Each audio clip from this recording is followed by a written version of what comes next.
नमस्कार, map in news कार्यक्रम में स्वागत है आपका। मैं हूं अमृत उपाध्याय। आप लोगों में से जो लोग ये जानना चाहते हैं कि इसका पीडीएफ कहाँ मिलता है, पीडीएफ अमृत उपाध्याय 007 टेलीग्राम चैनल पर जाइए, इसकी पीडीएफ मिलती है। इसकी पीडीएफ में सब कुछ लिखा हुआ नहीं मिलेगा।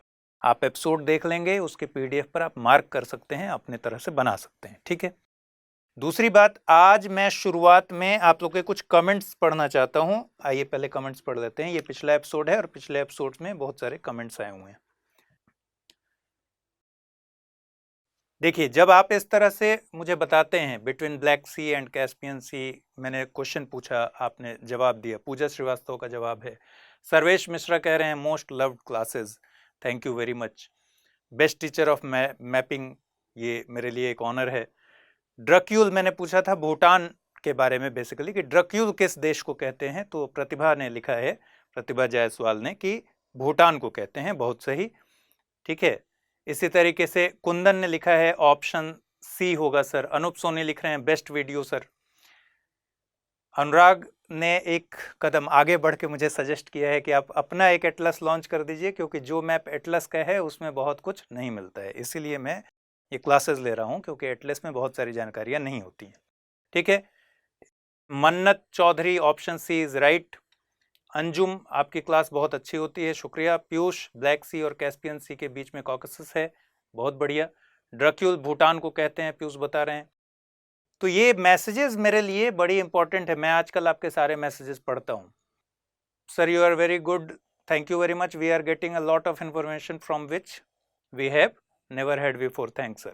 ठीक है। कैजन कंगाज, पूजा ने जवाब दिया है कॉकसस। ये बहुत इंपॉर्टेंट, आकाश यादव ने लिखा है कि I can feel improvement in mapping skills, thank you so much. आपको भी बहुत बहुत धन्यवाद, थैंक यू सो मच। अगर आप ये महसूस कर रहे हैं कि आपके मैपिंग स्किल में इस प्रोग्राम से कोई फायदा हो रहा है, तो ये मेरे लिए उपलब्धि है। और ऐसे जब कमेंट्स में देखता हूं तो मुझे खुशी होती है कि इस कार्यक्रम पर जितना समय मैं दे रहा हूं वो सही जगह इन्वेस्ट हो रहा है, सही जगह निवेश हो रहा है उसका। ठीक है। Vishal, thank you. Deepak, best session Vishal, Caucasus. तो इस तरह से बहुत सारे कमेंट्स हैं। ठीक है। कंटिन्यू रखिए सर, बहुत अच्छी क्लास है। मनीषा श्रीवास्तव बोल रही हैं, बिल्कुल कंटिन्यू रखेंगे, कोई डाउट नहीं है। Tanu Trivedi, this is most important class for me, और मेरे लिए भी सबसे महत्वपूर्ण है कि मैं आप तक अपनी बात पूरी तरह से पहुंचा पाता हूं। Swaroop, amazing session, thank you very much. Rohit Kumar Dhakar, best for UPSC. ये अगर आपको एहसास हो रहा है कि ये यूपीएससी के लिहाज से बहुत अच्छा कार्यक्रम है और यूपीएससी के लिहाज से क्वेश्चंस आप फेस कर रहे हैं, प्रैक्टिस कर रहे हैं, तो ये मेरे और मेरी टीम के लिए एक उपलब्धि है। Thank you very much. Sandeep Singh ने शुक्रिया कहा है, आपको भी बहुत शुक्रिया। जैसे इस तरह से हरकीरत ने एक सीक्वेंस में सारे क्वेश्चन का जवाब दिया है। Drukyul is another name of Bhutan which means land of the thunder dragon. ठीक है। माउंट रेंज किसके किसके बीच में है? ब्लैक सी और कैस्पियन सागर के बीच में कॉकेसस है, और प्रैक्टिस क्वेश्चन का आंसर है सी। इस तरह से जवाब अगर आप दीजिएगा, इस तरह से क्वेश्चंस को अटेम्प्ट कीजिएगा, उसमें जवाब दीजिएगा, तो मुझे पता चल पाएगा कि आप क्वेश्चंस अटेम्प्ट कर रहे हैं, ना कि केवल एपिसोड देख रहे हैं। ठीक है। Ajay, please continue this series. सबसे ज्यादा मैपिंग का ही वेट रहता है, मुझे आप लोग के कमेंट्स का वेट रहता है, क्योंकि आजकल मैं सारे कमेंट्स पढ़ता हूं, तो मुझे समझ में आता है कि आप लोग तक मेरी बात पहुंच रही है कि नहीं, ये प्रोग्राम फायदा कर रहा है कि नहीं। ठीक है। केएम सोनी ने बड़ा अच्छा लिखा है कि हमारे एटलस बुक में तो इतना विस्तार से दिया ही नहीं है इराक का, एकदम नहीं दिया रहता है, इसीलिए तो ये प्रोग्राम चल रहा है। ठीक है। इसीलिए प्रोग्राम मैं कर रहा हूँ, ताकि जितना विस्तार से एटलस में तो भाई पढ़ने में मार्क कर सकते हैं, उसके बारे में विस्तार से जानकारी हासिल नहीं कर सकते, या फिर इस तरह से नहीं कर सकते कि आपको याद हो जाए चीज़ें, तो इसीलिए इस तरह का कार्यक्रम की ज़रूरत होती है। आर्य प्रकाश, बहुत अच्छे episode, following since 1 year back, thanks. आपको भी बहुत थैंक्स आर्य। तो ये जो क्रम है, ये मैप पर जो आपके कमेंट्स आ रहे हैं, ये मेरे लिए बहुत इंपॉर्टेंट है, और इन कमेंट्स को जारी रखिए। इन कमेंट्स से हमारी जो बातचीत है दो तरफा होती है। मैं तो बता ही रहा हूँ इधर से, आप भी बताइए कि कैसा लग रहा है। आप भी सवालों को अटेम्प्ट कीजिए, जवाब दीजिए, कुछ प्रॉब्लम हो तो बताइए। कई दफ़े कुछ गलतियां आप लोग जब इंडिकेट करते हैं, वो भी बहुत अच्छी चीज़ है। कहीं अगर कोई गलती हो जाए तो उसको भी इंडिकेट कीजिए, क्योंकि मार्क करते समय हो सकता है कभी एक आध मिस्टेक रह जाए, तो ये क्रम हमेशा बना रहे, इसको हमेशा बनाए रखिएगा। ज़्यादा से ज़्यादा संख्या में कमेंट ज़रूर कीजिएगा ताकि मैं पढ़ूं और मुझे पता चले कि आप किस तरह से मुझसे कनेक्टेड हैं। चलिए आज के एपिसोड की शुरुआत करते हैं। मैंने आपसे पूछा था निम्नलिखित युग्मों पर विचार कीजिए। एक तरफ भू-आकृति, साहेल, दारफुर, कतारा डिप्रेशन, मधेश, और दूसरी तरफ थी अवस्थिति, दक्षिण अफ्रीका, मध्य एशिया, उत्तर अफ्रीका और दक्षिण पूर्व एशिया। उपर्युक्त में से कौन सा से युग्म सही सुमेलित है या है? केवल 1, 2, 4, केवल 1 और 3, केवल 3, केवल 1 और 4। यूपीएससी ने सवाल पूछा था 2013 में। क्या सवाल था? निम्नलिखित युग्मों में से कौन सा एक सही सुमेलित है? भौगोलिक लक्षण, प्रदेश, एबिसिनी पठार अरब, एटलस पर्वत उत्तर पश्चिमी अफ्रीका, गुयाना उच्च भूमि दक्षिण पश्चिमी अफ्रीका या ओकोवांगो द्रोणी पैटागोनिया, इनमें से कौन सा एक सही है? इसका जवाब भी आप जरूर अटेम्प्ट कीजिएगा। और इसी तरह का सवाल ये बनाया गया है जो अब थोड़े से बदले हुए पैटर्न के हिसाब से है। उस समय बहुत सीधा सीधा सवाल पूछ दिया था कि कौन सा एक सही सुमेलित है, लेकिन अब आजकल ऐसे सवाल नहीं पूछे जा रहे हैं, थोड़े कॉम्प्लेक्स सवाल पूछे जा रहे हैं। तो इसलिए हम सवाल भी थोड़े अब के हिसाब से बना रहे हैं। 2020, 21, 22 में किस तरह के सवाल पूछे गए हैं उसके हिसाब से बना रहे हैं। आइए साहेल प्रदेश को थोड़ा सा जिक्र हुआ था, इस मैप पर देख लेते हैं। उस दिन ये मैप नहीं था अपने पास। साहेल प्रदेश बेसिकली सेनेगल से लेकर, यहाँ पर सेनेगल है, सेनेगल से लेकर और ये जो पूरी पट्टी देख रहे हैं इरिट्रिया तक, ठीक है, ये इरिट्रिया है। तो इस पूरी पट्टी को साहेल प्रदेश कहते हैं, ठीक है। ये एक सेमी एरिड रीजन है,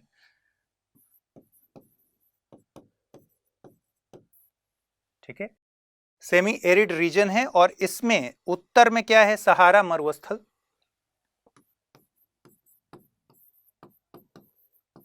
और दक्षिण में ट्रॉपिकल सवाना। तो जो साहेल प्रदेश है ये बेसिकली ट्रॉपिकल सवाना को और सहारा मरुस्थल के बीच में है, यानी इन दोनों को अलग करता है, ठीक है। दूसरा है दारफुर। साहेल के बाद दूसरा क्या है? दारफुर। दारफुर सूडान में है। सूडान का जो पश्चिमी भाग है ये दारफुर है, और दारफुर हमेशा खबरों में रहता है। बहुत उम्मीद रहती है कि अगर सवाल मैप से पूछा जाए तो ये ऐसी जगह है जहां से सवाल पूछा जा सकता है। दारफुर में 2003 में गृह युद्ध हुआ था, और जब दारफुर में 2003 में गृह युद्ध हुआ तो किन लोगों ने गृह युद्ध की नौबत लेकर आए? कौन लोग? ये लोग गैर अरब लोग थे, गैर अरब अलगाववादी थे, गैर अरब अलगाववादी लोग थे, जिन्होंने यहां जब विद्रोह की स्थिति बनी और यहां पर गृह युद्ध की स्थिति बनी तो यहां की सरकार ने अरब लड़ाकू की मदद से इन पर कार्रवाई की। और अरब लड़ाके जो थे जिनकी मदद से ये कार्यवाही हुई उन्हें कहते हैं जंजीवाड़, जंजीवाड़, ठीक है। तीसरा क्या है? तीसरा है कतारा डिप्रेशन। अच्छा, इसका आंसर भी देखते चलते हैं। साहेल कहां पर है? ये कह रहा है कि दक्षिण अफ्रीका में है, जबकि साहेल की पोजीशन दक्षिण अफ्रीका में नहीं है बल्कि ये अफ्रीका का उत्तर मध्य भाग है, ठीक है। समझ पा रहे हैं आप? बड़ा वाला मैप नहीं है, मतलब पूरा बाहर से हम नहीं देख पा रहे हैं, लेकिन ये समझ पा रहे होंगे आप कि ये उत्तर पार्ट है, उत्तर मध्य पार्ट है, न कि दक्षिण अफ्रीका है। तो इस तरह से ये वाला ऑप्शन जो है पहला वाला, ये गलत हो जाता है। दूसरा है दारफुर, जो कि कह रहा है मध्य एशिया। आपको पता है सूडान में है, तो ये भी गलत है, ठीक है। अब है कतारा डिप्रेशन।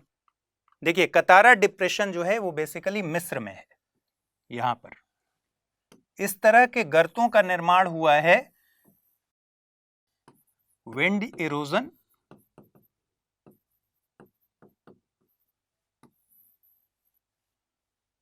और सॉल्ट वेदरिंग से, ठीक है। विंड इरोजन और सॉल्ट वेदरिंग के संयुक्त प्रभाव से ऐसे गर्तों का निर्माण हुआ है। तो यहां पर करीब करीब 133, यहां लिखा है -133 मीटर, मतलब यहां जो गहराई है, जो डेप्थ है, वो समुद्र तल से करीब करीब 133 मीटर गहराई का ये इलाका है, मतलब बहुत निचला इलाका है। और यहाँ पर मिलता है खारे पानी के झील मिलेंगे, यहाँ ये खासियत है,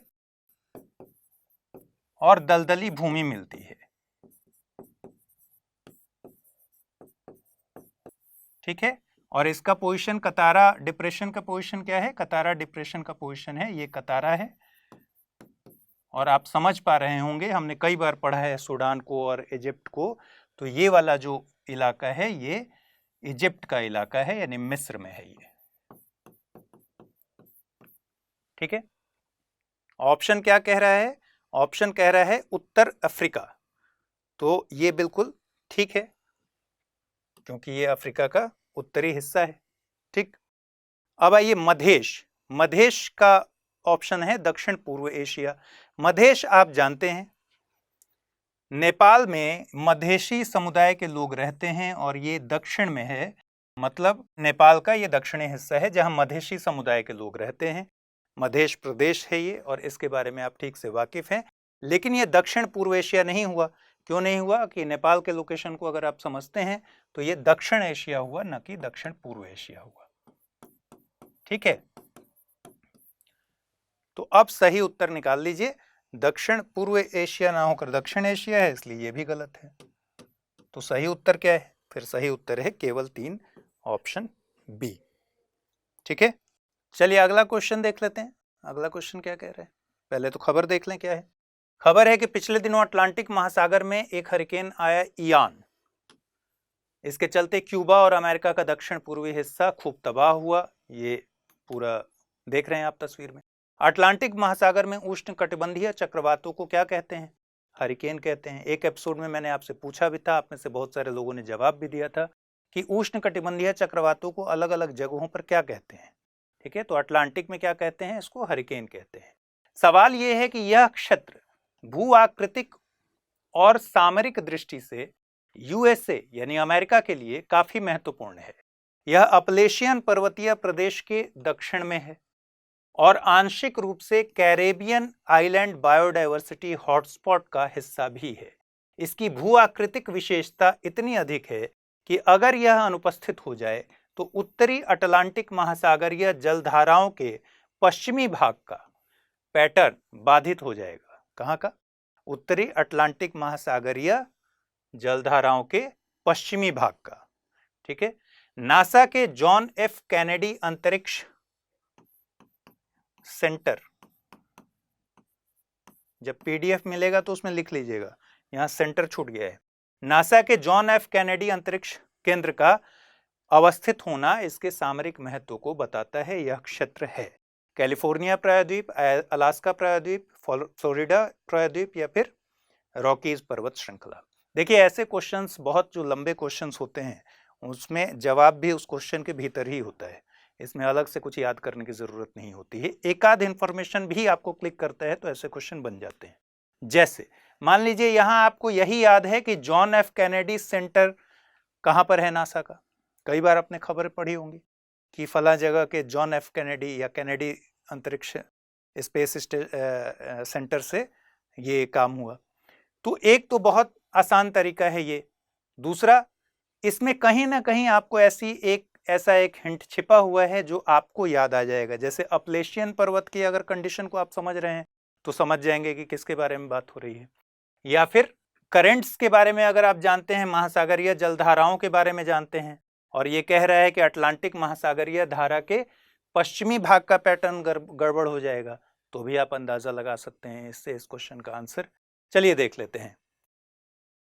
देखिए यूएसए की बात हो रही थी, यहां पर यूएसए में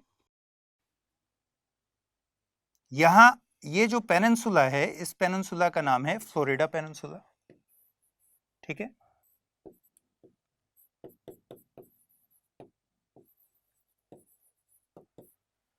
और ये जो पेनिनसुला है इसका नाम है युकाटान।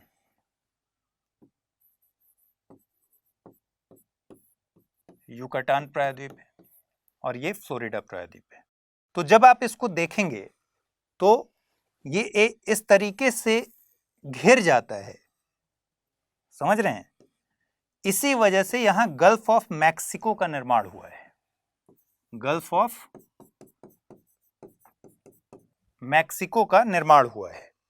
ठीक है, तो युकाटान पेनिनसुला और फ्लोरिडा पेनिनसुला जो है वो करीब, अगर इसको अलग से हम देख लें तो ये युकाटान पेनिनसुला है और ये इस तरीके से क्या है, फ्लोरिडा पेनिनसुला है।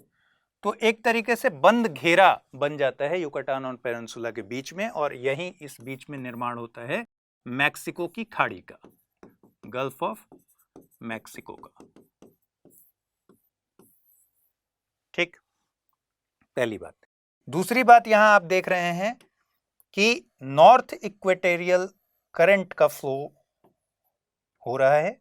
ये नॉर्थ इक्वेटोरियल करंट जो है ये गल्फ ऑफ मैक्सिको के भीतर चली जाती है और फिर राउंड लेकर बाहर आती है, और ये फ्लोरिडा की गर्म जलधारा बन जाती है यहां से, फ्लोरिडा से पास करने के साथ ही। ठीक है, मैं एक बार इसको मिटा के आपको फिर से समझा देता हूं ताकि कोई कंफ्यूजन ना रहे। जो नॉर्थ अटलांटिक इक्वेटोरियल करंट है ये पूरा आप समझ पा रहे हैं कि ये अटलांटिक ओशन है और ये नॉर्थ अटलांटिक इक्वेटोरियल करंट है जो यहां से इन करती है कहां, गल्फ ऑफ मैक्सिको में, और गल्फ ऑफ मैक्सिको से जब बाहर निकलती है तो ये फ्लोरिडा की गर्म जलधारा बन जाती है। ठीक है, फ्लोरिडा की गर्म जलधारा ही आगे, ये हो गया फ्लोरिडा, कहां लिखूं, यहां लिखते हैं, फ्लोरिडा की गर्म जलधारा है। यहां पर ये गल्फ स्ट्रीम में तब्दील हो जाती है और यही आगे नॉर्थ अटलांटिक ड्रिफ्ट में तब्दील हो जाती है। ठीक है, और ये जलधाराएं क्या हैं, गर्म जलधाराएं हैं। गर्म जलधाराएं और ठंडी जलधाराएं आपने पढ़ा होगा, लेकिन एक लेमैन अप्रोच याद रखने का ये है कि जो भी पोलर, मतलब इक्वेटर से पोलर की तरफ जाती हैं जलधाराएं वो गर्म जलधाराएं होंगी, जो पोलर से इक्वेटर की तरफ आ रही होंगी वो ठंडी जलधाराएं होंगी, जैसे लैब्राडोर है, ये ठंडी जलधारा है। ठीक है, तो एक बात ये हो गई। क्वेश्चन क्या कह रहा है, और यहीं पर ये बात बेसिकली फ्लोरिडा पेनिनसुला की हो रही है। ठीक है, फ्लोरिडा पेनिनसुला ये रहा, और युकाटान जैसा मैंने ये बताया यहीं पर कैनेडी स्पेस सेंटर है।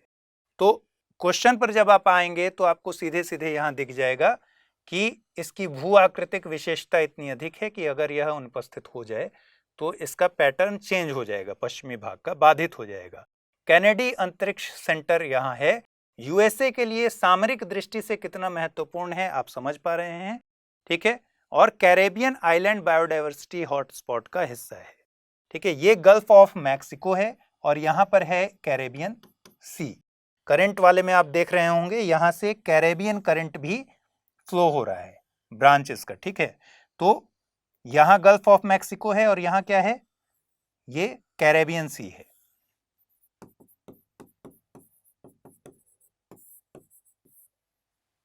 और ये कैरेबियन आइलैंड बायोडाइवर्सिटी हॉटस्पॉट का हिस्सा है, लेकिन कैसा है, आंशिक रूप से है। ठीक है, तो इस प्रश्न का सही जवाब क्या है, इस प्रश्न का सही जवाब है ऑप्शन सी, फ्लोरिडा पेनिनसुला। पहाड़ भी देख लीजिए इस पर कुछ। देखिए, ये रॉकीज है, आपको पता है। ठीक, अलास्का रेंज, ब्रुक्स रेंज और मैकेंजी रेंज, इनकी पोजीशन किस तरीके से है, अलास्का, ब्रुक्स और मैकेंजी। ठीक, यहां कैस्केड रेंज है। ठीक है, अपलेशियन, जो कि क्वेश्चन में भी था, अपलेशियन रेंज के दक्षिणी भाग में है, यह भी हिंट दिया हुआ था कि अपलेशियन के दक्षिण में स्थित है। तो अपलेशियन के दक्षिण में क्या है, कौन सा पेनिनसुला है, फ्लोरिडा है। तो अपलेशियन का विस्तार इस तरीके से। ठीक है, चलिए ग्रेट लेक्स किसी और एपिसोड में जब हम आएंगे तो ग्रेट लेक्स के बारे में बात करेंगे। ठीक है, अगली खबर ले लेते हैं। प्रशांत महासागर के द्वीपों में चीन के बढ़ते प्रभाव को देखकर अमेरिका चिंतित है। इसलिए अमेरिका ने क्या किया है कि 14 आइलैंड, जिसमें कि सोलोमन भी है, सोलोमन आइलैंड समेत 14 आइलैंड से द्वीपीय देशों के साथ पार्टनरशिप अग्रीमेंट किया है ताकि चीन को काउंटर किया जा सके। ये खबरें भी जरा सा ध्यान रखिएगा, ये खबरें भी इंपॉर्टेंट है। बाइडेन सरकार ने इसके लिए $810 मिलियन का वित्तीय समर्थन भी दिया है। ठीक है, तो आइए देखते हैं कि सोलोमन आइलैंड कहां पर है। ये मैप आप कई बार देख चुके हैं, हमने पिछले एपिसोड्स में मेलानेशिया, माइक्रोनेशिया और पॉलिनेशिया के बारे में बात की थी। ये प्रशांत महासागर में पूरा जो आइलैंड्स हैं उनको लेकर हमने बातचीत की थी। अब सोलोमन की बारी है, तो सोलोमन आइलैंड है मेलानेशिया का पार्ट, यहां पर सोलोमन आइलैंड का इलाका है। ठीक है, बाकी हमने कई बार देखा है, पॉलिनेशिया में टोंगा के बारे में हमने सवाल लिया था। ठीक है, कुक आइलैंड के बारे में हम बात कर चुके हैं, समोआ के बारे में बात कर चुके हैं, तुवालू के बारे में बात कर चुके हैं। इसी तरह हमने देखा था माइक्रोनेशिया में किरिबाती को देख चुके हैं, मैरियाना आइलैंड देख चुके हैं। ठीक है, मार्शल आइलैंड के बारे में बात कर चुके हैं। पॉलिनेशिया में एक इंपॉर्टेंट आइलैंड हवाई आइलैंड है। ठीक है, मेलानेशिया में न्यू कैलेडोनिया, वनुआतु, फिजी, ये सब हम बात कर चुके हैं। तो सोलोमन आइलैंड की स्थिति क्या है, यहां पर है मेलानेशिया में। ठीक, यानी ऑस्ट्रेलिया के उत्तर पूर्व में। ठीक है, सोलोमन आइलैंड है। क्वेश्चन क्या कह रहा है कि निम्नलिखित में से अन्य 3 के सापेक्ष सबसे पूर्व में कौन है? सोलोमन सागर, अराफुरा सागर, बांडा सागर या फिर तिमोर सागर। देखिए इन सागरों को, मतलब हम क्या बात कर रहे हैं, साउथ ईस्ट एशिया और ऑस्ट्रेलिया के आसपास कौन कौन से सागर हैं। हालांकि एक एपिसोड में हमने थोड़ा बहुत जान लिया था, लेकिन अब इस पूरे एरिया को जान लीजिए। यहां है जावा सी,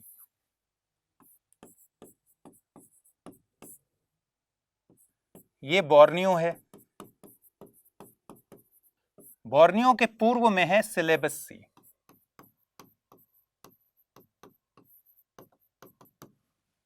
ठीक है, और ये है सुलेवेसी, सुलेवेसी के पूर्व में है बांडा सी। ये क्या है, सुलेवेसी। ठीक है, पहचानने के लिए बहुत अच्छा है, पहचानना हो अगर तो इसके शेप को याद रखिएगा तो आपको बहुत आराम से पहचान में आ जाएगा। मुझे नहीं पता आपको दिख रहा है कि नहीं ठीक से। बोर्नियो, तो ये पूरा बड़ा जो दिख रहा है ये बोर्नियो है, और यहाँ पर एक जंतु टाइप का बना हुआ है, समझिए कि मरीन जानवर टाइप का बना हुआ है, जो इसका शेप ऐसा है। ठीक है, ऑक्टोपस टाइप का। तो ये है सुलेवासी और इसके उत्तर में है बांदा। ठीक है, तो ये 3 सी हो गए, कौन कौन से, जावा सी, सिलेबस सी और बांडा सी। ठीक, अब ऑस्ट्रेलिया के नॉर्थ में देखेंगे, जिसकी बात हम पहले कर चुके हैं, तो ये तिमोर सी है और यहां है अराफुरा सी, ये सब अराफुरा सी है। तो ऑस्ट्रेलिया के नॉर्थ में कौन कौन सी हो गया, तिमोर सी और अराफुरा सी। ठीक इसी तरह पापुआ न्यू गिनी के अगर ईस्ट में देखेंगे तो बिस्मार्क सी और सोलोमन सी।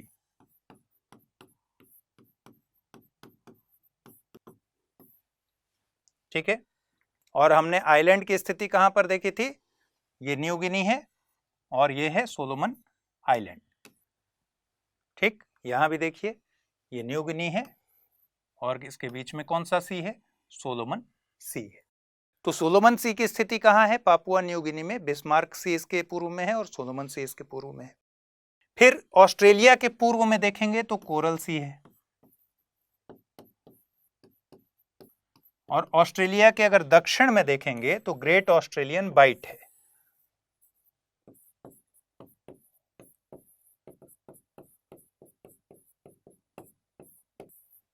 ठीक है, तो कौन कौन सा सी हमने कर लिया है, जावा सी, सेलेबस सी, बांडा सी, दक्षिण पूर्व एशिया के आसपास ये सारे सी हो गए। ऑस्ट्रेलिया के नॉर्थ से शुरू करें तो Timor Sea, Arafura Sea, east में कोरल सी और साउथ में Great Australian Bight. Papua New Guinea के ईस्ट में बिस्मार्क सी और सोलोमन सी। और क्वेश्चन हमसे क्या पूछ रहा है कि कौन सबसे पूर्व में है, सोलोमन, अराफुरा, बांडा और तिमोर। ठीक है, सोलोमन, अराफुरा, ये 1 हो गया, ये 2 हो गया, बांडा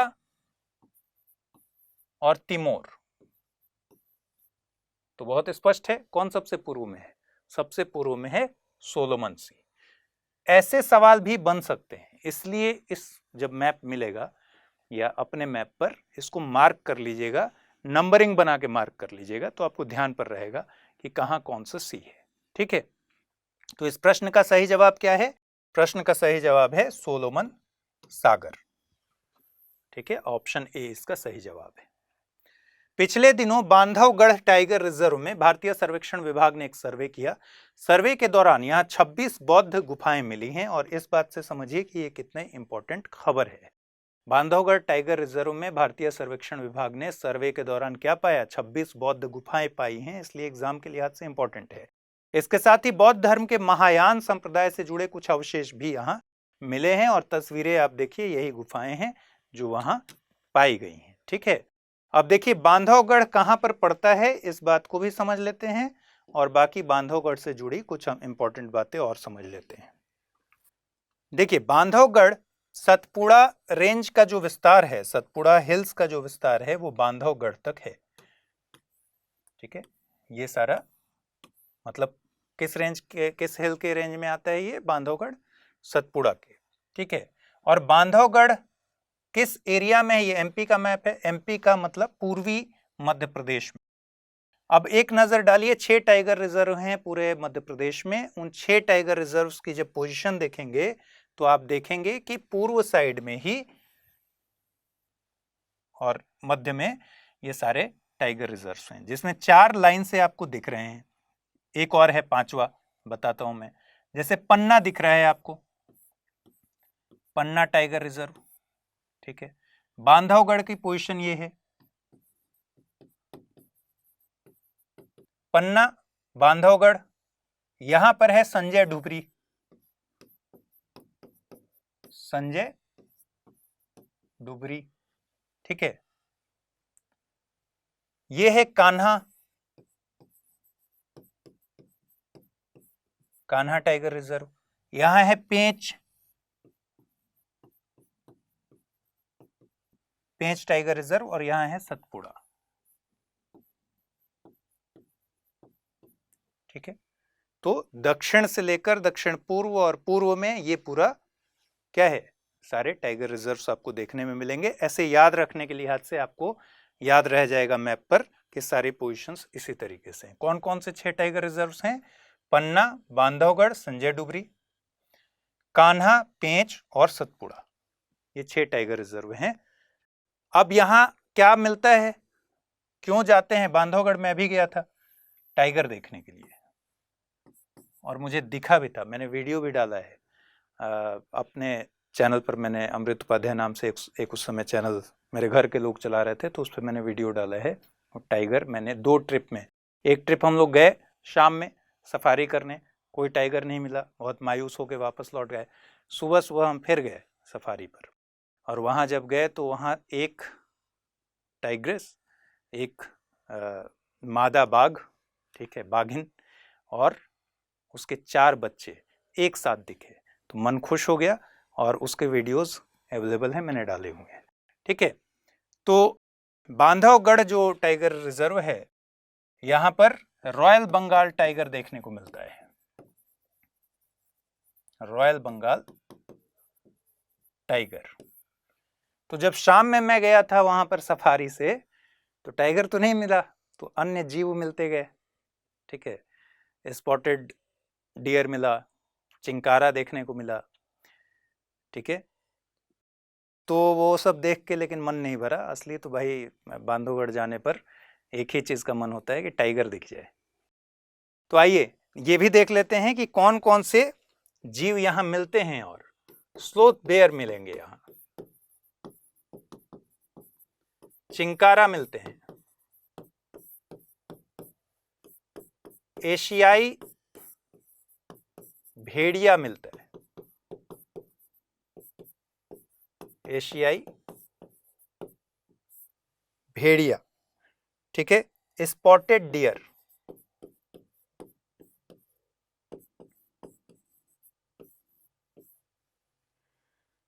स्मॉल इंडियन सीवेट,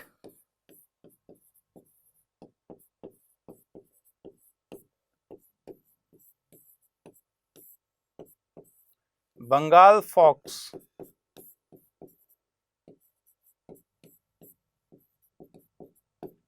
क्या क्या है, स्लोथ बेयर मिलते हैं, चिनकारा, एशियाई भेड़िया, spotted deer, small Indian civet, Bengal fox, ये सब तो मिलते ही हैं, लेकिन असली बात क्या है, रॉयल बंगाल टाइगर, जिसको देखने लोग बांधवगढ़ टाइगर रिजर्व जाते हैं।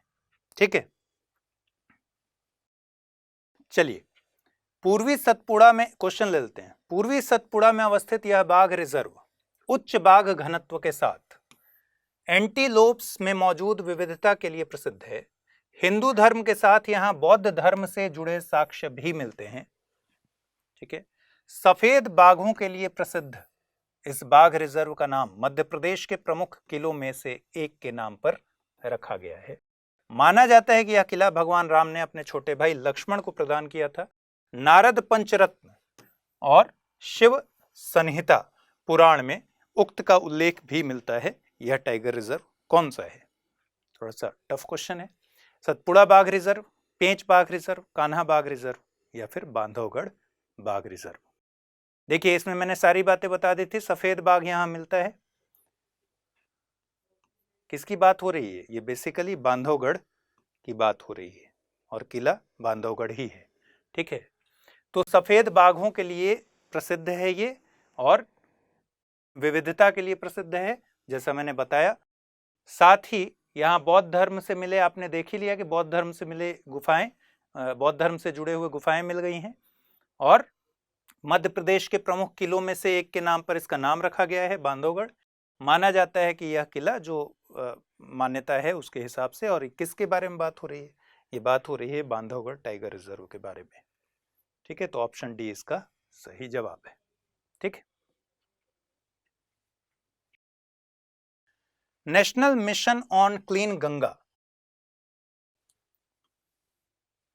की एग्जीक्यूटिव कमेटी ने गंगा नदी से जुड़े 14 प्रोजेक्ट्स को मंजूरी दी है। इन प्रोजेक्ट्स की अनुमति लागत करीब करीब 1145 करोड़ रुपए है।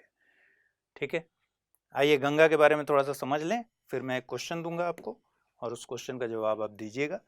ठीक, गंगा कहां से निकलती है? गंगा उत्तराखंड के गढ़वाल हिमालय से, उत्तराखंड के गढ़वाल हिमालय से निकलती है। ठीक, और गंगा कहां कही जाती है? जब यहां से गंगोत्री हिमनद है, यहां गंगोत्री हिमनद या ग्लेशियर, गंगोत्री हिमनद से एक नदी निकलती है भागीरथी और बद्रीनाथ से एक नदी निकलती है अलकनंदा। ठीक है,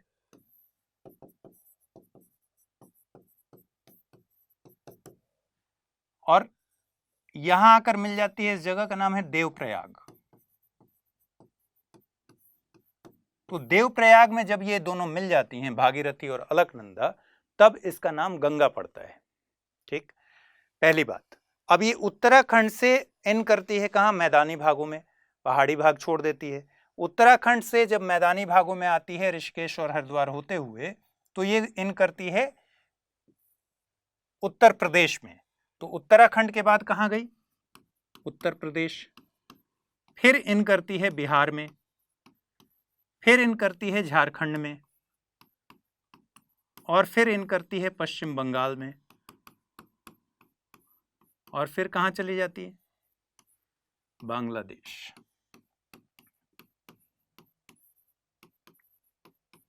ठीक है, और फिर सुंदरवन डेल्टा का निर्माण होता है। विश्व के सबसे बड़े सुंदरवन डेल्टा का निर्माण होता है।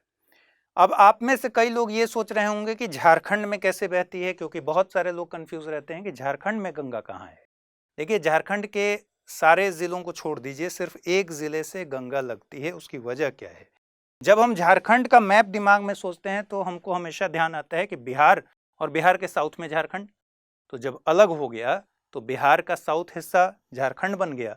जब बिहार के साउथ में झारखंड है और बिहार को इस तरीके से गंगा अगर क्रॉस कर रही है तो झारखंड कैसे टच होगा? लेकिन देखिए इस मैप को ध्यान से देखिएगा तो आपको समझ में आएगा कि बिहार ये वाला हिस्सा है पूरा और ये पूरा झारखंड का मैप है, लेकिन ये मैप इस तरीके से है, यहां जाकर एक शेप ऐसा बना हुआ है, देख रहे हैं ये, तो इस शेप की वजह से गंगा यहां आती है और साहिबगंज जिला है, ठीक है, साहिबगंज जिला है जो झारखंड का, उससे सिर्फ साहिबगंज जिले से टच करती हुई, उसके बॉर्डर से गुजरती हुई साउथवर्ड इन कर जाती है, ठीक है, मतलब घूमने लगती है, वहां से घूम जाती है। तो आप जो यहां देख रहे हैं कि गंगा का फ्लो कानपुर, वाराणसी, फिर बिहार आ गया पटना, फिर बढ़ते बढ़ते भागलपुर के पास, और भागलपुर से जब आगे जाएंगे तो ये जो मोड़ दिख रहा है आपको, यहीं पर झारखंड का एरिया पड़ता है, क्योंकि झारखंड का मैप मैंने दिखाया किस तरीके का है, और झारखंड का एक ही जिला है साहिबगंज, जहां से होकर गंगा गुजरती है। तो बिल्कुल कंफ्यूज नहीं होना है, साहिबगंज यानी कि झारखंड से होकर भी गंगा गुजरती है। तो 5 अगर स्टेट्स हैं जिससे गंगा बहती है, तो उत्तराखंड, उत्तर प्रदेश, बिहार, झारखंड और पश्चिम बंगाल। पश्चिम बंगाल में एक जगह है फरक्का, जहां फरक्का बराज बना हुआ है, और फरक्का के बाद ही गंगा यहां से प्रवेश कर जाती है बांग्लादेश में, और बांग्लादेश में इसको किस नाम से जानते हैं? बांग्लादेश में इसको जानते हैं पद्मा, यहां जानते हैं पद्मा नाम से। मैं इधर लिख देता हूं, बांग्लादेश में गंगा को क्या कहते हैं? पद्मा, ठीक है। और फिर ये सुंदरबन डेल्टा का निर्माण करती है बांग्लादेश के मुहाने पर जाकर, ठीक है। अब क्वेश्चन ले लेते हैं, क्वेश्चन का आंसर आपको देना है, मैं नहीं दे रहा हूं। क्वेश्चन इस पूरे डिस्कशन से कहीं ताल्लुक नहीं रखता, आप देख लीजिएगा एक बार। यदि आप गंगोत्री से गंगा नदी मार्ग से, किससे? गंगा नदी मार्ग से जहाज के माध्यम से पटना की यात्रा पर हैं, और आपका मुख नदी के प्रवाह की दिशा में है, समझ रहे हैं? आप गंगोत्री से चले हैं गंगा नदी मार्ग से पटना की तरफ, इस मैप पर देख लीजिए, गंगोत्री से आप चले हैं इस तरह से कि आपका मुख इधर है, मतलब जिधर फ्लो है उसी तरफ आपका मुख है। तो क्वेश्चन कह रहा है कि बताइए निम्नलिखित में से कौन सा शहर किसी भी स्थिति में आपके सम्मुख नहीं होगा? सोनप्रयाग, गुप्तकाशी, कर्णप्रयाग, ठीक है, उपर्युक्त में से कोई नहीं। चौथा ऑप्शन ये है, आपको इसका आंसर देना है। तो गंगा के फ्लो को समझिए, सोनप्रयाग, गुप्तकाशी, कर्णप्रयाग, उपर्युक्त में से कोई नहीं। किसी भी स्थिति में आपके सम्मुख कौन सा इलाका नहीं होगा? एक चीज जो और हम लोग कर सकते हैं, यहीं पर कर ही लेते हैं, क्यों छोड़ना जब मैप सामने है, कि नदियों को भी देख लेते हैं, कौन कौन सी और नदियां, गंगा के सहायक नदियां मुख्य जो हैं वो कौन कौन सी हैं। देखिए दाएं तट पर आपको पता है गंगा की सबसे प्रमुख सहायक नदी का नाम है यमुना, ठीक है। गंगा का फ्लो इस तरीके से है और यमुना यहां प्रयागराज में आकर मिल जाती है। तो यमुना, यहां एक महत्वपूर्ण सहायक नदी है सोन, दाएं तट से गंगा की सहायक नदियां हैं, लेकिन बाएं तट से बहुत सारी सहायक नदियां हैं, जिसमें रामगंगा, घाघरा, गोमती, ठीक है, फिर घाघरा,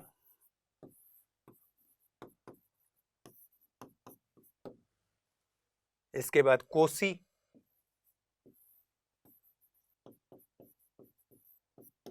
महानंदा,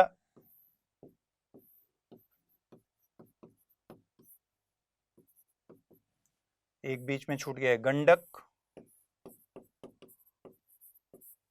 ये सब इसकी सहायक नदियां हैं। कौन कौन सी सहायक नदियां हो गई? रामगंगा, गोमती, घाघरा, गंडक, कोसी, महानंदा, ये सब किस तट से मिल रही हैं? बाएं तट से गंगा की सहायक नदियां हैं, और दाएं तट से यमुना और सोन इसकी प्रमुख सहायक नदियां हैं। तो ये सारी बातें हो गई नदी के बारे में। फिलहाल अब इस प्रोग्राम में इतना ही रखते हैं। आपको करना यही है कि इस प्रश्न का जवाब देना है। इसके लिए आपको थोड़ा सा रिसर्च वर्क करना पड़ेगा, थोड़ा सा देखना पड़ेगा मैप पर। इसका जवाब दीजिए और प्रोग्राम कैसा लग रहा है। जैसा मैंने शुरू में बताया कि आपके कमेंट्स आजकल मैं रोज़ पढ़ता हूं, तो कमेंट्स में बताइए मुझे कैसा प्रोग्राम लग रहा है। जवाब भी दीजिए, कुछ पूछना हो तो पूछ भी सकते हैं। मैं कोशिश करूंगा कि एक आध एपिसोड के बीच में आपके कमेंट्स इसी तरह से पढूं। फिलहाल इसमें इतना ही रखते हैं। अगले में फिर आपसे अगले एपिसोड में मुलाकात होगी। अपना ख्याल रखिए, ठीक से पढ़ाई कीजिए, अच्छे से तैयारी कीजिए। नमस्कार।